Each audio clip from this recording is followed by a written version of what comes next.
Hi guys, hope everybody is safe and well, staying quarantined and safe in this tough time for all of us. Let's get right to it. We're going to go to chapter 9 and some of the concepts talked about in the next 3 chapters will be the subject of these next videos. These are more conceptual type things for you as a guitar player. It won't necessarily be on the final, but will hopefully make your playing better and a little more in depth.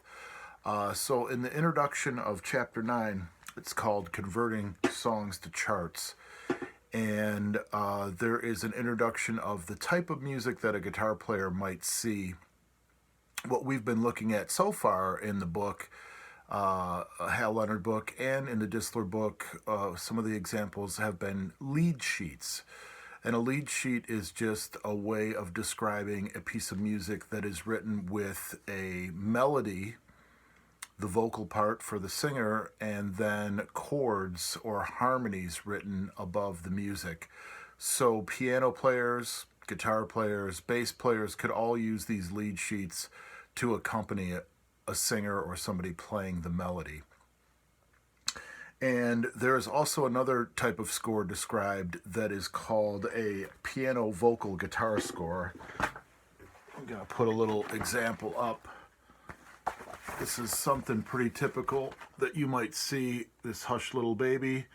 The score on top is the vocal part, and then there's a piano score that's actually written out, and then there are chords written on top of the music. Again, the guitar player is left to their own devices. There's no strumming pattern.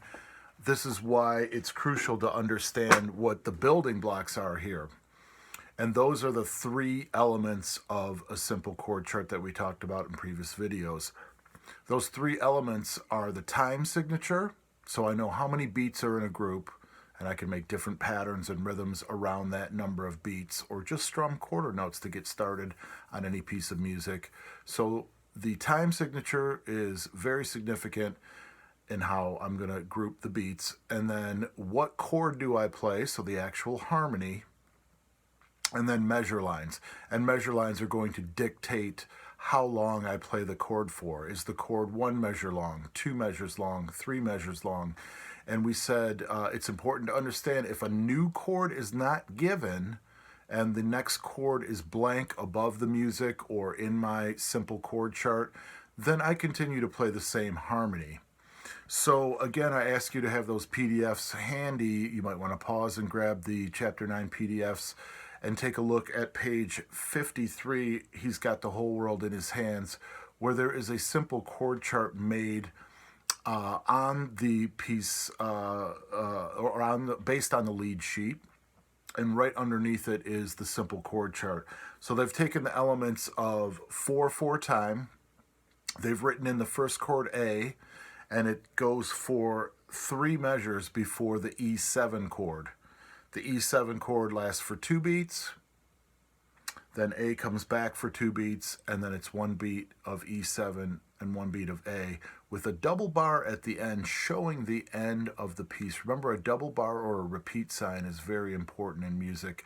That tells us whether the piece is over or it's repeating. So I'd actually like to make a simple chord chart on this piece of paper behind me for the next song, since the first one's done for you and you can examine that on your own. This is When the Saints Go Marching In on page 54. So I'll write it rather large, so hopefully you can see this and what I'm doing. I'm going to examine the piece here. It is 4/4 time signature, again right at the beginning. The first chord is a G, and it lasts for 1, 2, 3, 4 measures. So I'll put the time signature down. Again, there's no rule on how this can be written. The first chord is G, and I'll put the measure lines in. I lost my spot here. It's 1, 2, 3, 4 measures of G. So 1, 2, 3, and a 4th measure of G. Then the chord changes to D7, and there's only 1 measure of D7, and then a G chord again for 1 bar, a C chord for 1 bar, and then a G chord and a D7 chord. Now in this case, I'm going to use a slash to represent a second beat of G, and then I'll write the D7 chord, and I'll put a slash to represent that there were one beat there is one beat represented by the G, another beat represented by the slash, one beat represented by the D7 chord, and one beat represented by the slash, and then the final chord being a G chord at the end. And I'm going to put a double bar so that the person knows that that is the end of the piece. So I've got the 4/4 time signature, G for 1, 2, 3, 4 measures, D7, a G chord, a C chord, G with a slash for 2 beats, D7 with a slash for 2 beats. And it's understood out there, if you didn't notice in the reading, Disler does mention it, and Hal Leonard actually uses these hashes on page 17 is where they mention that a hash mark is a 1-beat strum, a quarter note strum.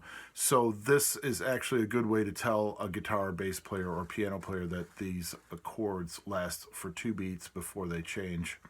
And then the final G with a double bar. And I'll look at the next piece too and just do this one quickly. This is Down in the Valley. This is 3/4 time. And the D lasts quite a bit longer here. Well, actually it's 4 beats as well. 1, 2, 3, 4. So I'll put the measure lines in 1, 2, 3, and a measure line down here. And then A7. Both of these songs are using the primary chords, if you haven't noticed. D being the home, and A7 being the 5 above D. So A7 lasts for 1, 2, 3, 4, 5, 6 measures. And again, you can look at the PDF and refer to that. 1, 2, 3. There's the fourth measure, 5th measure, 6th measure. 1, 2, 3, 4, 5, 6. And then D comes in for 2 measures to end the piece. And I'll put a double bar there at the end. So all we're doing is making a simple skeleton of this harmony. And somebody can sing over the top of this as long as I continue to play 3 beats and change chords in the right place. This is why the measure lines are so important, because I know the actual length of how long the harmony should last. So in this case, the D7, 1, 2, 3, 4 measures, A7, 1, 2, 3, 4, 5, 6, and then back to the home chord, D, to end the piece for 2 measures. So normally when we have this class, I have that as one of the requirements for the written test, that you have to be able to look at a lead sheet that I give you and make a simple chord chart. You can see the elements are already there.